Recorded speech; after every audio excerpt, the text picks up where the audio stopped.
right, all right. All right. Hey, you know what? Senator Sanders and Supervisor Kim and Tim Kelly and the Board of Trustees sent me out here to coach you on something. Can you say free city? Free city. One more time for Senator Sanders. Free city. All right. Okay. On behalf of the faculty and staff and 47,000 students of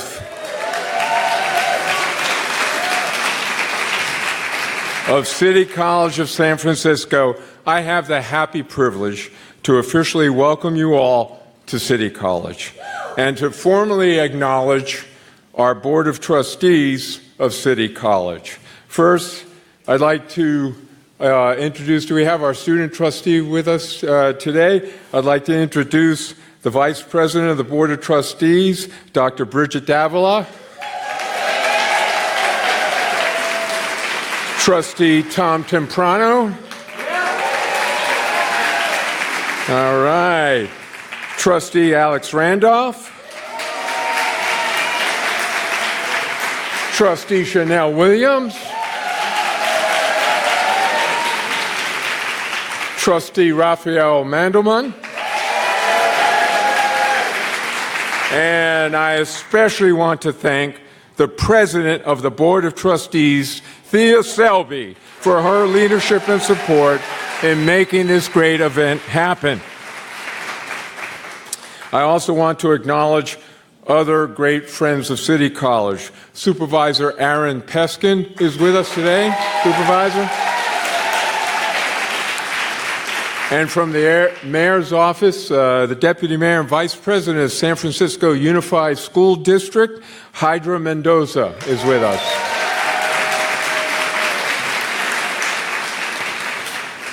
We have some work to do today. Today we are gathered here not merely to celebrate Free City, but to place a permanent milestone on our path towards social justice, on our path to a just society, on our path to a more perfect union. Today we thank those who come to lead us on our march forward. Supervisor Jane Kim, the American Federation of Teachers, Local 2121,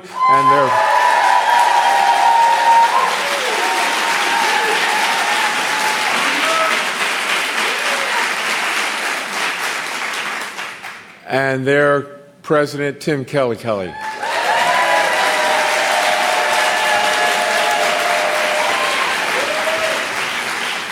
And especially Senator Bernie Sanders.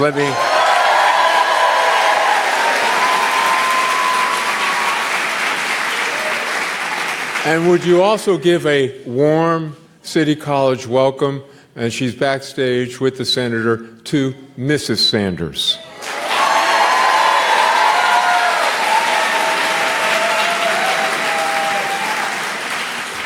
Now, Senator Sanders comes today to remind us that Free City and Free Community College for All is not an expense, but an investment in our future.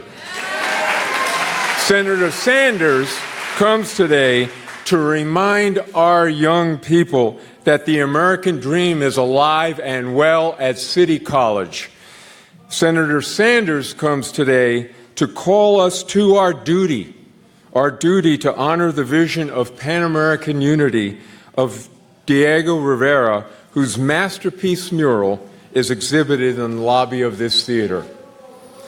And finally, Senator Sanders comes today, like me, from New York City, where we were both born and raised, and I have come to say to my fellow New Yorker, Senator, we are in San Francisco now. It is time to get our San Francisco on. It is time to get our City College on. And Bernie, it is time to get our American Revolution on.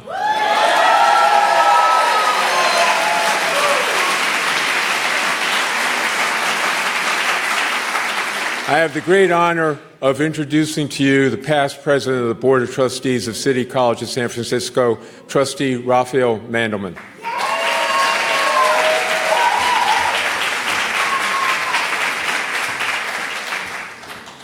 Good afternoon, everyone. Isn't this amazing? Does City College love Senator Bernie Sanders? Does City College love Supervisor Jane Kim?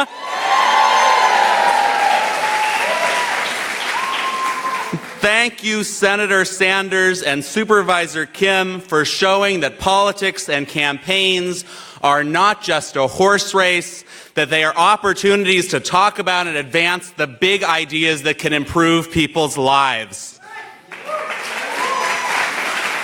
Safe, affordable housing for all. Economic security for all. Affordable health care for all. And affordable college for all.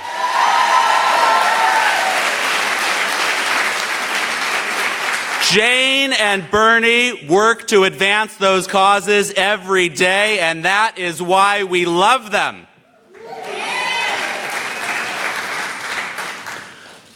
I'm proud to be joined by my colleagues from the board here. Our President Selby is such a fan of Bernie Sanders that she rescheduled a ticket that she had to fly to the East Coast because she wanted to be here for her hero, Bernie Sanders.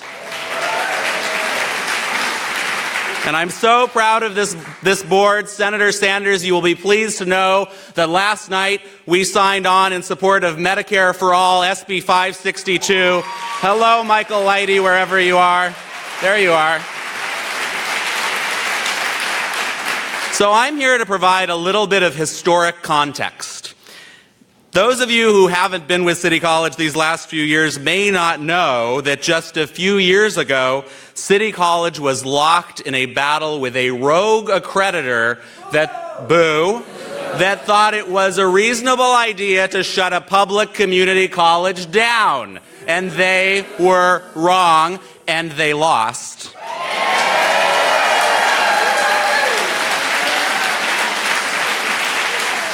We won. Those were obviously dark years for the college. Faculty, staff, and students feared for our future. Our enrollment numbers were in free fall. But even in that darkest of times, some folks were taking the long view. And I dimly recall a telephone conversation that might have been from 2013 with Elisa Messer, who was then president of AFT 2121. We like Elisa Messer. Elisa Messer at the time was suggesting, in the midst of all this tumult and chaos and fear, that we really ought to be thinking about a ballot measure to make City College free. And I thought, cool, but we have a college to save here. So we continued the work of saving the college. And make no mistake, no one fought harder to save City College from that rogue accreditor than Elisa Messer. But Elisa and her union did not stop there. Over the next years, through many conversations and meetings with other folks in organized labor, and I know we have former president of UESF, Dennis Kelly, here, and we have the executive director of the San Francisco Labor Council, Tim Paulson, here. And we do have the vice president of the California Nurses Association, Michael Lighty, here. And a number of other important labor leaders here. But Elisa and AFT 2121 and now President Tim Killikelly built a movement for free community college in San Francisco. And when Elisa and AFT 2121 teamed up with the indomitable Jane Kim, well, something amazing and historic happened. Thank you, Elisa Messer, for never giving up on City College, for daring to dream audaciously, and organizing the rest of us to make free City College real. Today, City College is open. We are accredited for 7 years, and yes, ladies and gentlemen, we are free.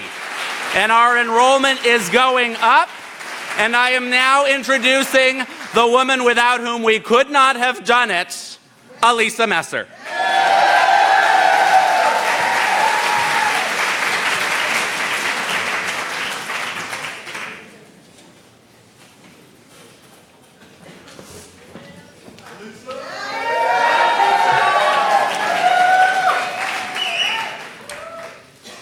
I knew Raphael was introducing me, and I asked him to tone it down. I don't think that's what he did. Thank you, you all. I was not expecting that. I'm really here today as a teacher, a union member, a San Franciscan, and a passionate believer in City College of San Francisco. Like our state's other community colleges, CCSF was free until 1983. Part of a system of public higher education that recognized education as a public good, a benefit for students and their families and all of our communities, as well as our economy and democracy. And now, for most of our students, City College is again tuition-free, a program created in partnership with our city and its voters, and one we hope will be contagious, spreading throughout California and across the country. 5 years ago, such an imagining would not have been possible. CCSF was fighting for its very right to exist, battling austerity and an accreditor pushing a corporatist agenda. But our college's story is ultimately one of a community coming together to defend a beloved and valuable institution, reminding us that we must fiercely and passionately defend our institutions of democracy, including our public schools, from outside and within, even as we strive to make them better. Our union set out to create a free city program that valued students' educational needs, whether they attend part or full-time, whether fresh out of high school or returning to education after a long absence, whether their goal is to be a firefighter or a Japanese speaker, an auto mechanic or computer programmer, a poet or registered nurse, or simply much, much better at tango. Our tango classes are great. CCSF is a place of second and third chances, a place where we help students grow and prepare them, I hope, not just to overcome obstacles, but to confront what Gloria Anzaldúa suggested we must instead refer to as dangers. We live in dangerous times, especially for the largely working-class students CCSF serves. Elderly students, queer and trans and non-binary students, homeless and Muslim students, students who are undocumented and Black and disabled and just learning English, and first-generation college students. All of these students deserve the kind of quality education necessary to take on and remake their worlds.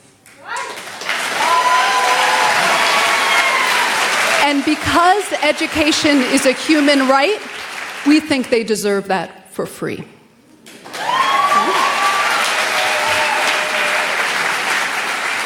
So I thank you for celebrating with us and fighting with us, and for dreaming the dream with us that education is a necessary part of any solution we could arrive at. Part of what this victory means, I hope, is that we can have nice things. Can you all say Medicare for all? But we have to imagine and fight and unite for them, even in the face of seeming impossibilities. As author Junot Díaz, peddler of radical hope, told us last November, all the fighting in the world will not help us if we do not also have hope.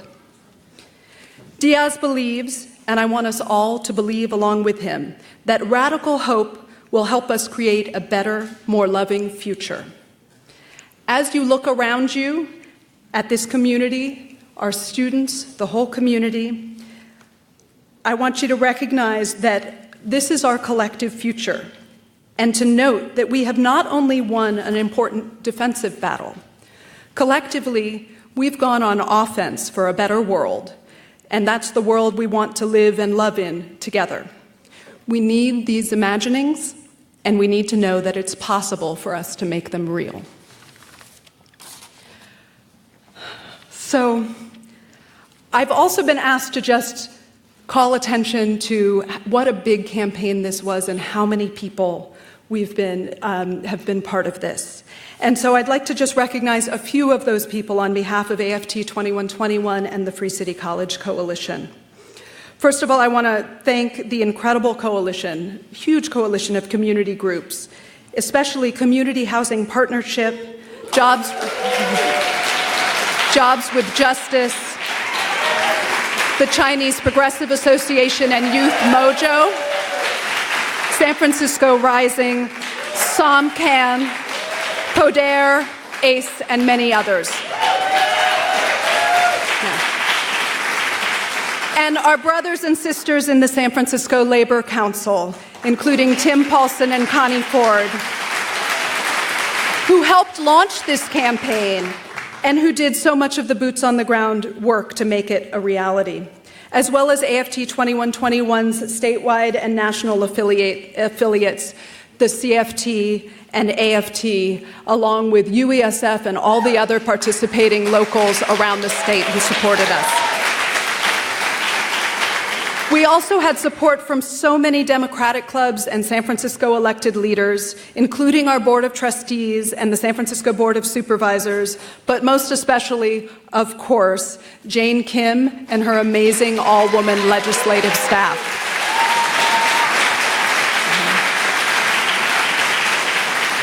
And speaking of women, women do so much work, and so much of it is behind the scenes. And so we really needed to call out just a few individual women who have done so much for this project.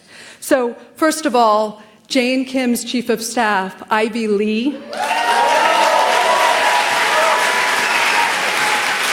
Emily Gordon of the CFT, Julie Edwards from the campaign, Connie Ford from the San Francisco Labor Council, and then just a really special thank you to the absolutely amazing Athena Wade.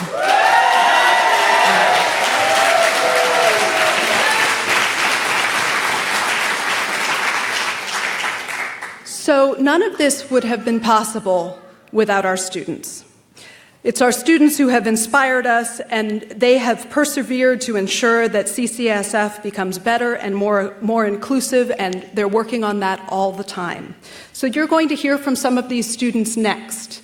And in particular, we're going to start by hearing from Win-Man Chi, who helped us really shape the Free City program. And one of the things she said very early on is she wants to make sure that not just she and her peers have access to Free City, but that her mother and her grandmother do too. That was so key. So, I'd like to welcome Win-Man Chi, Teddy T, and John Nauer to the stage. Thank you.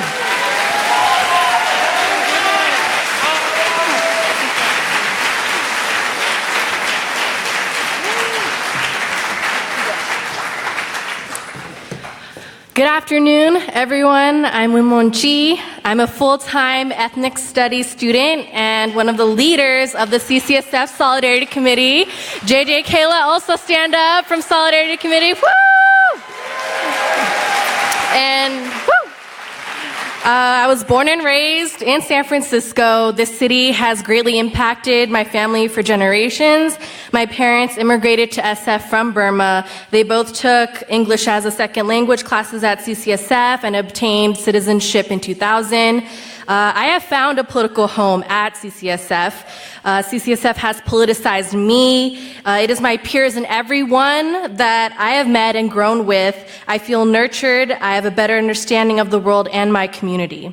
My community has helped me grow, impacted my self-development, and given clarity on the role of how I can strengthen it.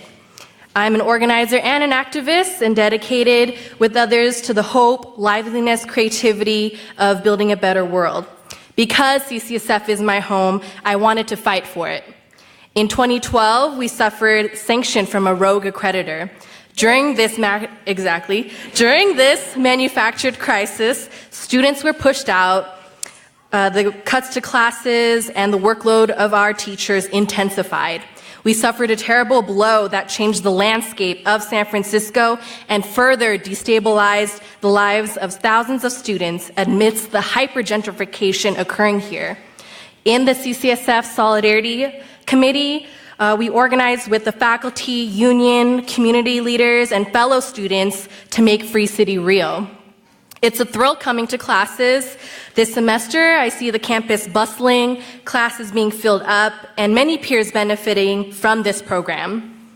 Free City is truly visionary because it upholds an inclusive and people-centered view of education. In the words of Paulo Freire, an education that teaches us to think and not obey. We say that if elders in Chinatown can take Tai Chi classes and maintain their balance and ability to live independently, that is student success. If we say that if a young man whose family speaks Tagalog takes language classes and can finally communicate with his grandparents, that is student success. And we are pledged to fight hard for Free City in the future to support all workers, residents, including undocumented folks, because education is a human right, and we must extend that for all. No cuts, no fees, education must be free.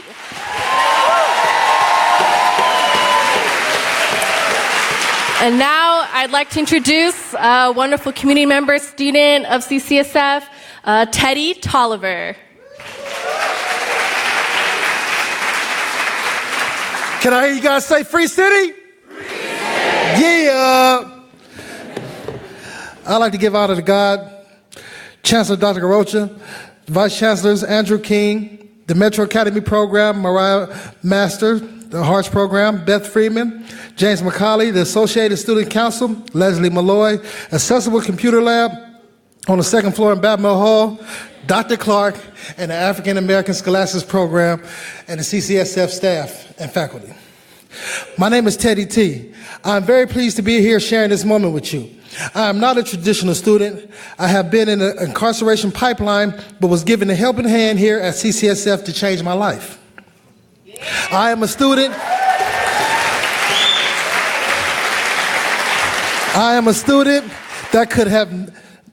that could not have the opportunity to obtain or continue my education elsewhere. I am 44 years old and would not have been able to reach out to my parents and ask for assistance for my education. But as City College has always done, it made a way for me to continue my education, even though I haven't received any form of financial aid in over 2 years, because I am a student with 140 units. I really didn't know where I would go. I just knew that I didn't want to go back where I came from. So I persevered and continued funding my own education because my education really meant the world to me. I feel that if I could just get my credentials, I would be able to rewrite my future. I can't say I wasn't scared. I didn't know, I just knew that I didn't want to go where I came from. So then the Free City Initiative came and my prayers were answered because I only needed 4 classes to get my associates in health education, my community mental health worker certificate, and my drug and alcohol certificate.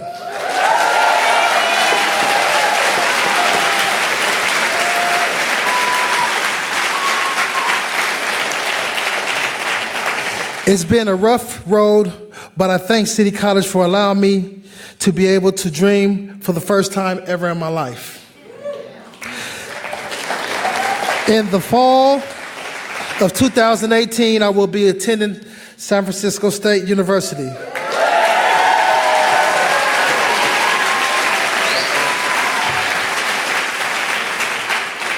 And this would have never happened if it wasn't for the Free City Initiative, man.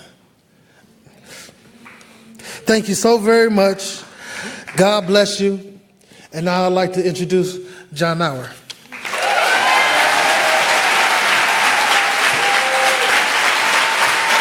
Oh my goodness. Wow. Free education? Are you kidding me? Senator Sanders, shaking your hand, sir, and standing next to you. Your realness overwhelms me.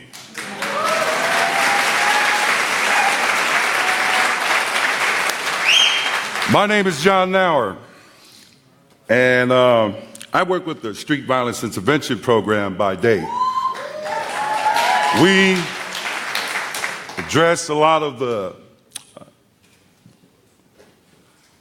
behaviors that lead into violence, that lead into homicides. And I say that because my story, and one of the main reasons why I'm back in school, is because of that. The work that we do is on ground zero. We work with young people and their families. We try to change their behavior so hopefully they don't harm one another. And in doing so, a lot of times you got to be able, we call ourselves the professional con artists, right? For real.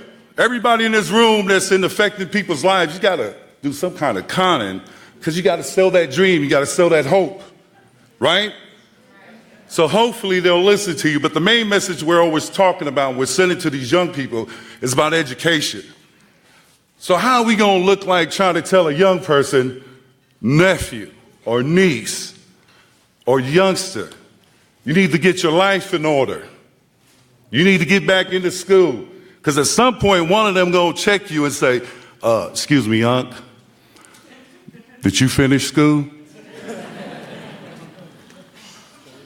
So when Lillian came to our office, Lillian, where are you? I love you. You know why? Because you sold us the dream that we've been waiting for. There's so many adults like myself and my colleagues, stand up. There are so many adults across this nation, so many adults that if we had free education, right? Imagine this country where it used to be, where it's at now.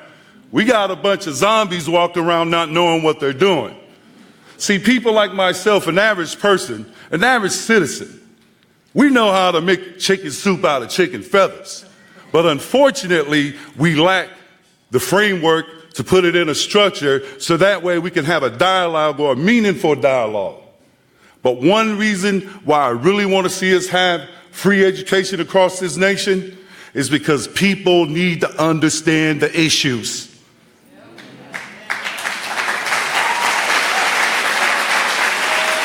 Come on. Most of our adults and our young people don't know better. So when it's time to put people in place that's going to work for us on our behalf, what do? We don't vote. Why? Because we don't understand the issues. With free education, like Free City here in San Francisco, can you imagine this country? It will one day get back to its greatness. That's what I'm talking about. We need a country of people that are educated and people that understand the issues so that we hold people accountable that's supposed to be doing stuff for us. That's why I'm here, and I'm so grateful to City College of San Francisco for making this happen, right? And Coach Rush, if you hear me, I love you. Coach, it's 30 years later, but I'm going to finish the mission that we started 30 years ago. I'm going to finish this school. I'm going to do it because I know at the end of the day, I am a walking billboard for a lot of people in my community. A lot of people. So when they ask me, Unc, did you finish school? I'm going to say, yeah, I went to the School of Theories and Concept. I took care of that. But let me bring you back to the world of reality. And the reality is we're all in here for a reason. And that reason is to make sure that this nation, hopefully one day, if Mr. Sanders can help us, not only junior colleges, but let's get back to the state universities. Can we have some free education? Come on. Can we have some free education? Last but not least,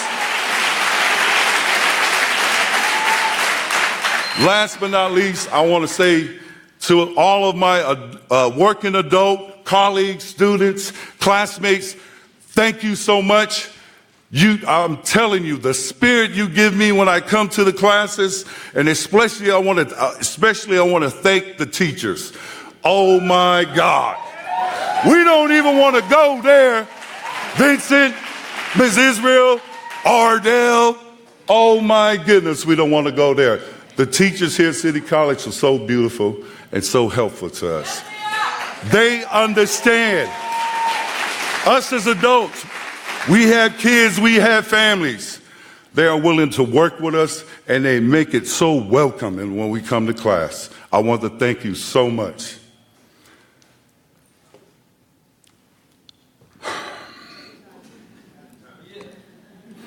But you know why I'm so proud and why I had to pause there? Because when I look at those three ladies right there, they inspired me. We're a team. We don't leave no one behind.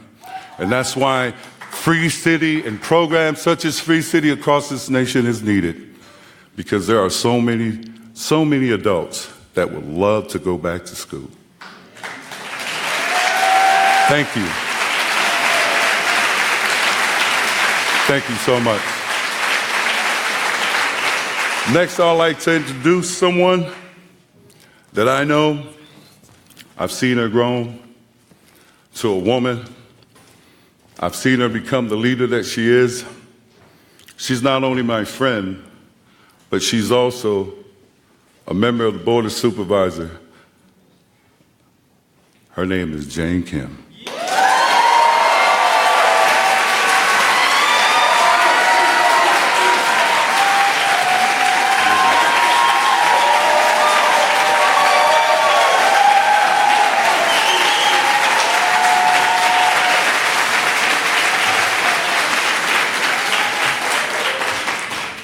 Good afternoon, City College of San Francisco.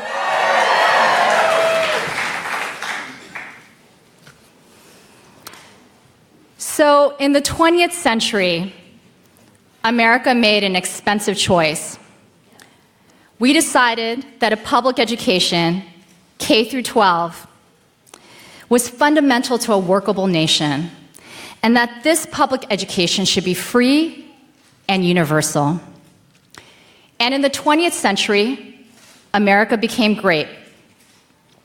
A high school diploma enabled Americans to work good-paying jobs and climb into the middle class. But having a high school diploma is no longer enough to succeed in today's society. The most fundamental challenges in our country today are the growing wealth gap and our shrinking middle class. 40 years ago, middle-class Americans outnumbered those in the low-income and upper-income brackets. Now those who are either low-income or upper-income outnumber Americans in the middle class. And in San Francisco, the income gap between our rich and our poor is growing faster than any other city in this nation. We must reverse this trend, which brings me to community college. Community college is the only institution in our nation that is dedicated to lifelong learning.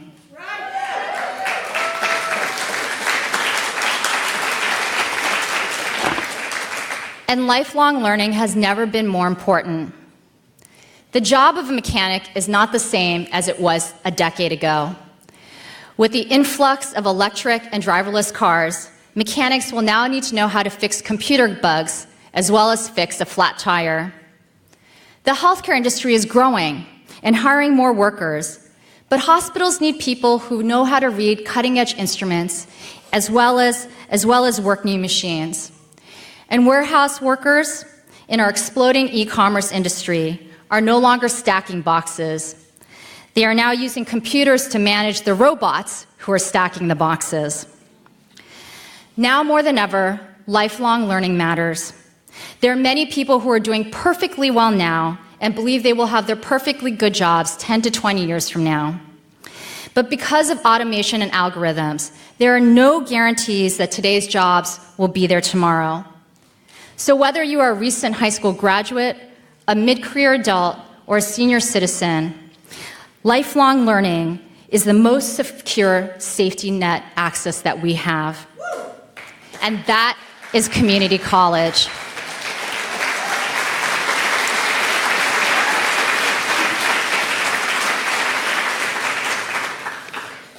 So the median income of a City College student is $50,000. 20% of City College students come from the bottom 20% of the income distribution. Yet jobs available to residents with a City College degree is on average $11,000 more than for the same individual with just a high school diploma. For many low-income students, City College is our ticket to the middle class. And for middle-income students, City College is our ticket to stay here. 3 years ago, with the San Francisco Labor Council, I authored the minimum wage ordinance that passed with an overwhelming majority here in San Francisco.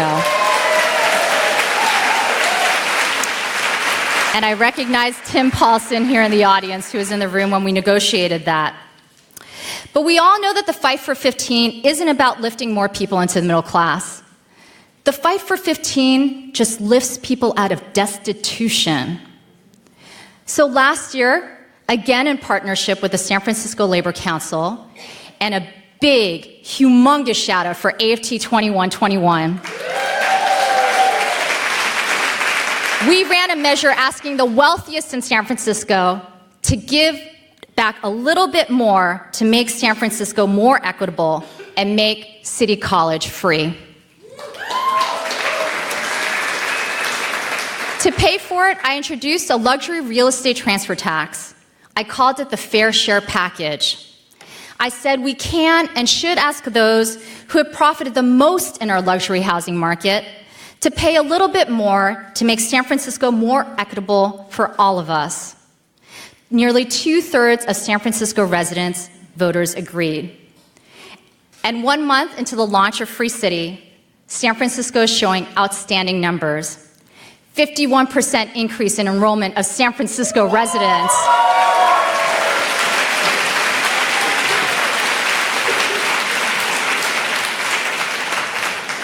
And Free City is doing more. It's creating meaningful jobs, including more teachers to educate more students.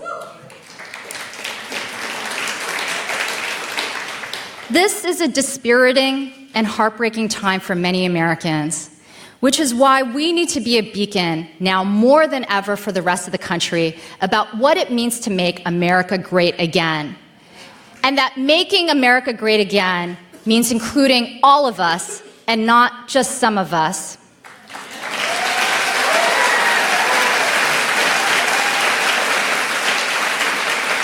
And here in San Francisco, we have a legacy of being bold and progressive.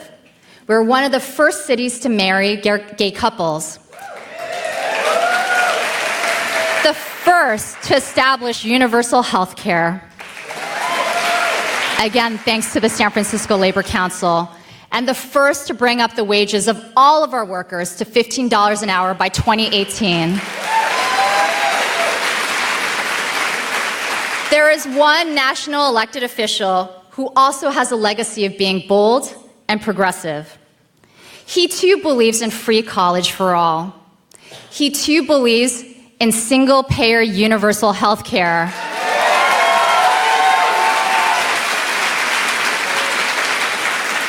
He too believes that housing is a right and not a privilege. And he understands and believes, as the rest of us here do, that the notion that great economic inequality can coexist with great political and social equality is one of the biggest lies. His vision is our vision. It is the vision of the majority of Americans. And so today, I am honored to introduce a folk music cover artist,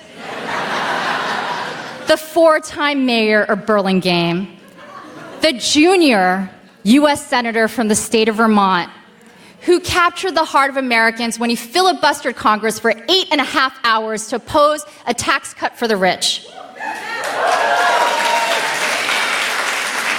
And then within 24 hours of announcing his bid for the United States presidency, raised $1.5 million. He then went on to raise more money in small individual contributions than any presidential candidate in American history.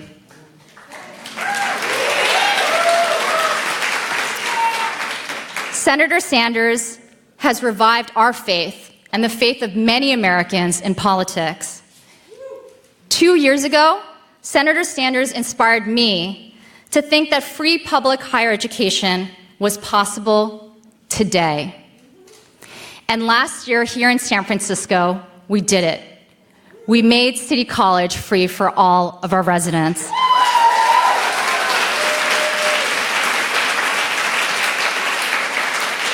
And next year, I'll be asking you to join me in the fight to make childcare affordable for all San Franciscans.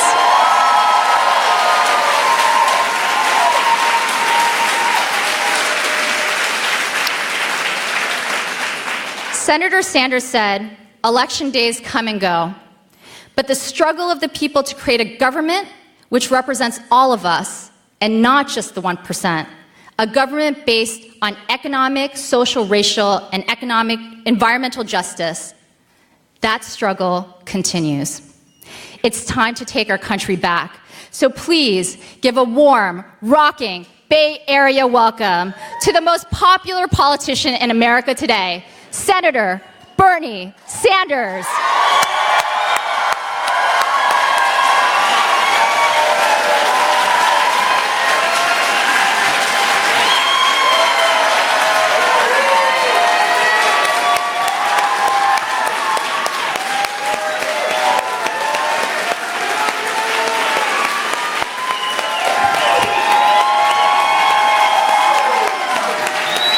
Thank you. Thank you.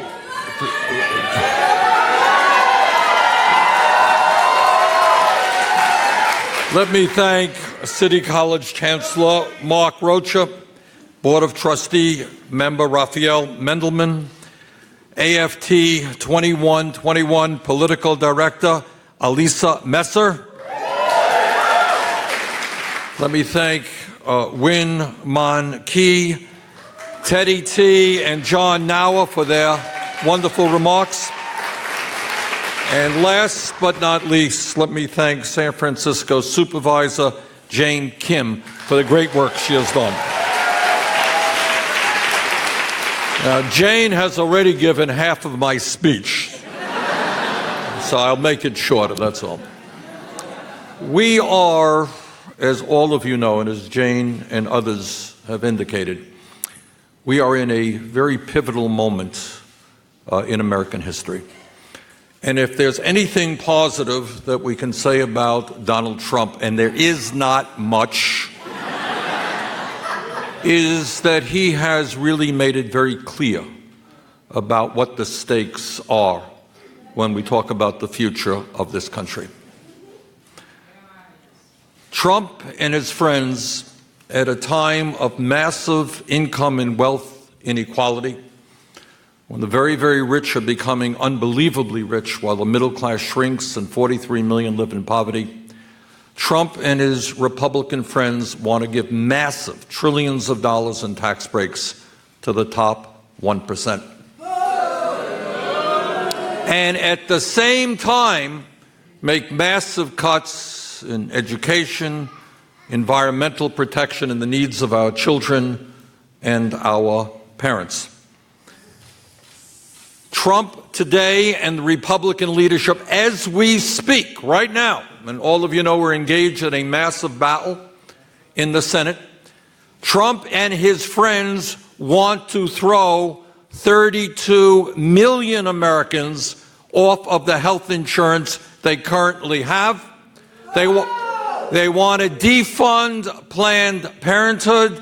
They want to cut Medicaid by $700 billion. They want to raise premiums for older workers. That's their vision. Well, we have a different vision, and that is health care for all through a Medicare for all single-payer system.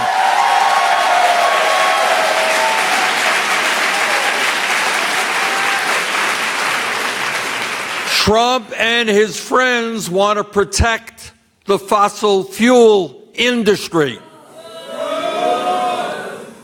We have a different vision.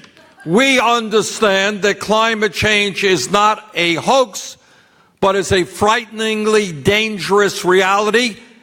And our vision is to transform our energy systems away from fossil fuel to energy efficiency and sustainable energies.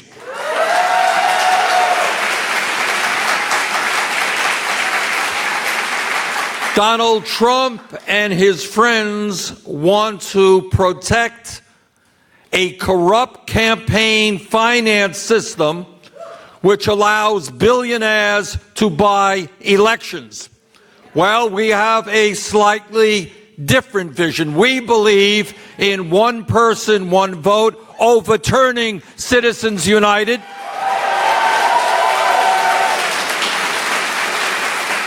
And moving toward public funding of elections.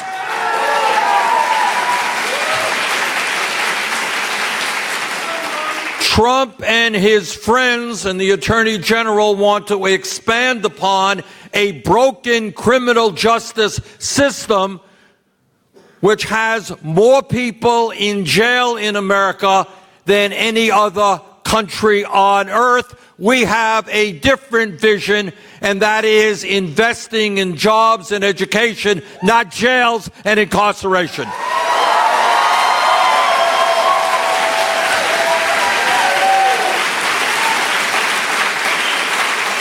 Trump and his friends, and we hope we can turn them around on this one, want to throw 800,000 young Americans off of the legal protection they have under the DACA program. That's their vision. Our vision is to move to comprehensive immigration reform and a path toward citizenship.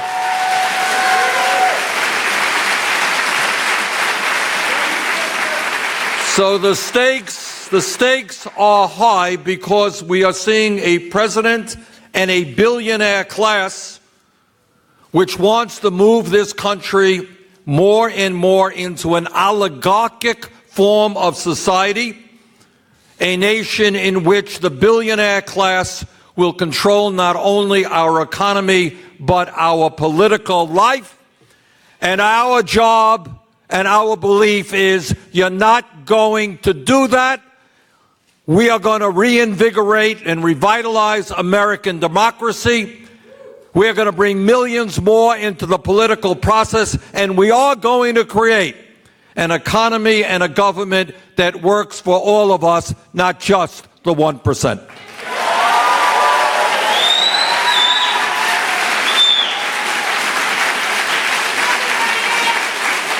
Now I am moved and delighted to be here at the City College of San Francisco today. And I am inspired to be here because I come from a family where my dad dropped out of high school in Poland, dropped out of school at the age of 16. My mother never went to college. And what I believe from the bottom of my heart is that in a highly competitive global economy, where the jobs out there, the good jobs, require more and more education, that it is our job as a nation to understand that public education no longer can simply mean first grade to 12th grade. And our job now, when we talk about free public education, is to make certain that we are talking about making public colleges and universities tuition-free in every area of the country.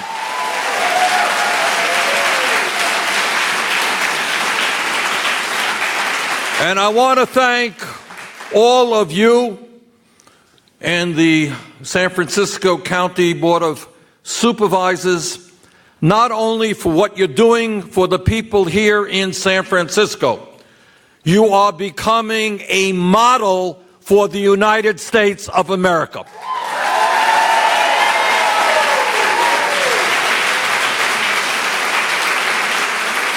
Because if you think that young people and working people and parents all over this country are not asking their local officials, hey, how come in San Francisco they can make college tuition free? Why don't you do it in our community? That is what you're doing.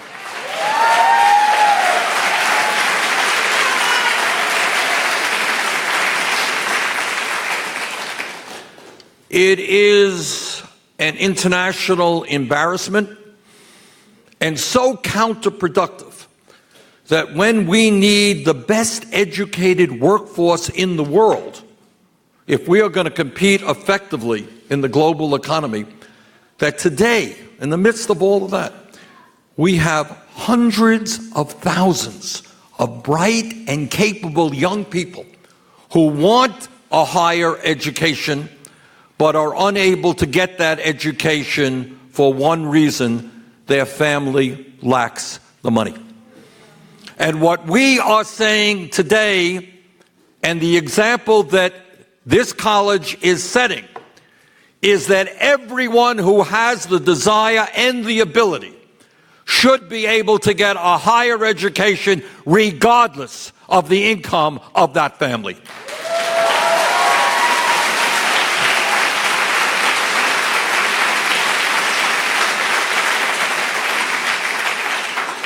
Let me tell you something that you may not know, is that there was once a time, not so many years ago, 20, 30 years ago, when the United States led the world in the percentage of our people who had higher education and college degrees. We were number one.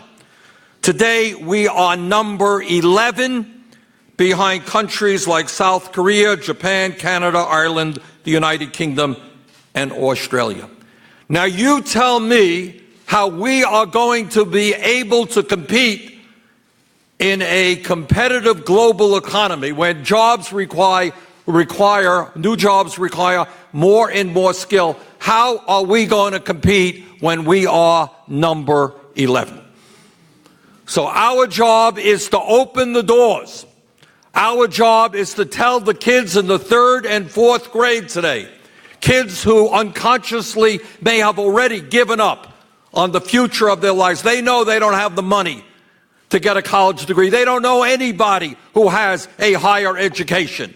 And our job is to tell them and their parents that if they take school seriously, if they do their work in a serious way, regardless of their income, yeah, they're going to make it into the middle class. They are going to get a higher education.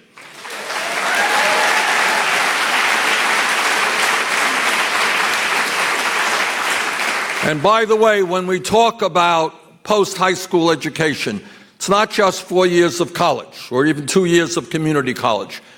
We need plumbers, we need electricians, we need welders, we need people to do meaningful work at good pay, and they need the skills to do those jobs as well.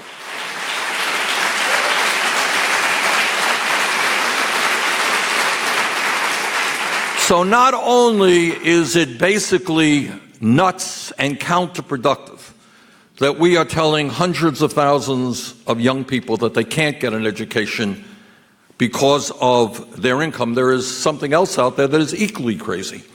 And that is, we are punishing millions of Americans for the crime of going to college and leaving school deeply in debt.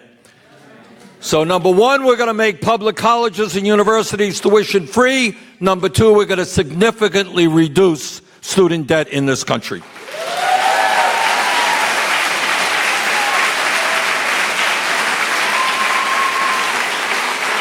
And let me tell you what student debt means. I was in Nevada last year. Never forget this. Guy who seemed to me in his mid-50s or so. Guy says, you know, I took out student debt when I was in college. I am now paying more. I have more student debt today than I had when I was in college because I couldn't pay my debt and interest rates rose the principal. I remember talking, and then he said, 55 years of age, I am afraid that they're going to garnish my Social Security payments in order to pay back my student debt. Can you imagine that? And then I remember talking to a young woman in Burlington, Vermont, my city, and, all right, thank you, Vermonters. We may be a little smaller than California, but hey, we're there. And she said, she went to medical school, and she's doing exactly the right thing. She's practicing primary health care in a community health center. And she graduated medical school $300,000 in debt. I thought that, I couldn't believe that. But that turns out not to be all that unusual. And then I was in Iowa and I talked to a young woman. She graduated dental school, $400,000 in debt. Okay, so what does all of that mean? It means that when you leave school deeply in debt, you got to gravitate yourself to those jobs that are going to pay you a lot of money to pay off that debt, rather than doing the work you would like to do. Now, if you leave school deeply in debt, you're not going to become a child care worker at a time when we desperately need good child care workers. You're not going to become a public law person. You're not going to work for legal aid or become a public defender when you're paying off $200,000 in debt from law school. So when we create a situation where people can leave school without student debt, free to go out and do what they want to do, you're going to create a nation of a lot more happy people and a lot more productive people doing the work they want to do.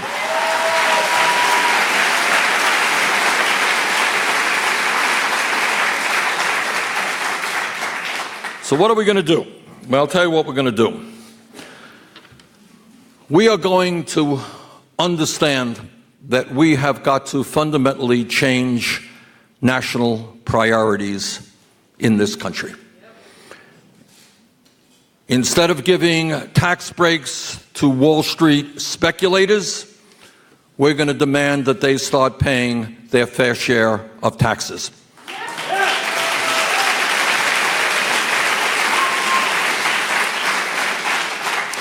And we are going to use that funding, a very significant amount of funding, to make public colleges and universities tuition free. Now, what this is about, what you have done here at City College of San Francisco, is shown that when people get involved politically and when you elect people like Jane Kim and others, it makes a difference. It makes a difference. Politics is not some abstract idea. It is concrete. And our job is to put together an agenda that speaks to the needs of working people and to elect officials who have the guts to fight and implement that agenda.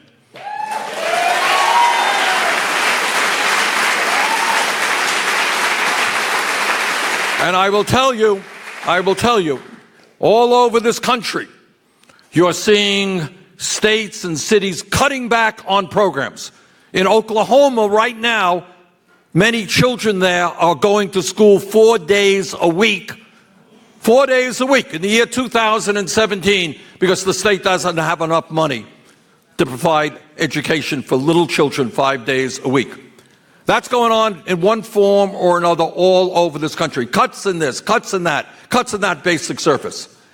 And what a joy it is to see here that on this campus you have increased participation, you have increased enrollment for San Francisco residents by 51%.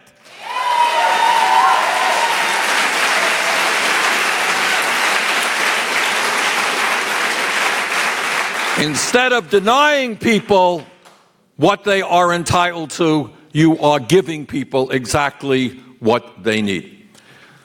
So the example of what you have accomplished here in San Francisco should lead us to understand what we can accomplish when we stand together and we don't allow demagogues to divide us up by the color of our skin or our sexual orientation or the country we came from or our religion. Our job is to bring people together, to demand health care as a right for all. To demand that this country lead the world in combating climate change. To demand that we end sexism and racism and homophobia and xenophobia.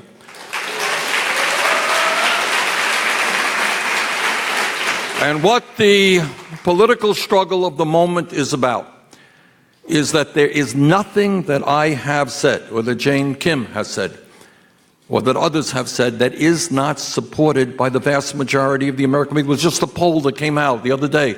Well over 60% of the American people believe that public colleges and universities should be tuition-free.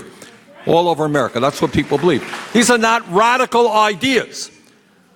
We have the ideas as progressives that the American people support. Problem is, Trump and his friends have the money and have the support of the billionaire class. So our political task, building on the great success that you have accomplished here at San Francisco Community College, our job now is to expand that, to bring our people together, and to create the cities and the state and the nation that we know that we can become. It is not rhetoric, but reality, because you are living that reality right here, right now. That when we stand together, there is nothing that we cannot accomplish.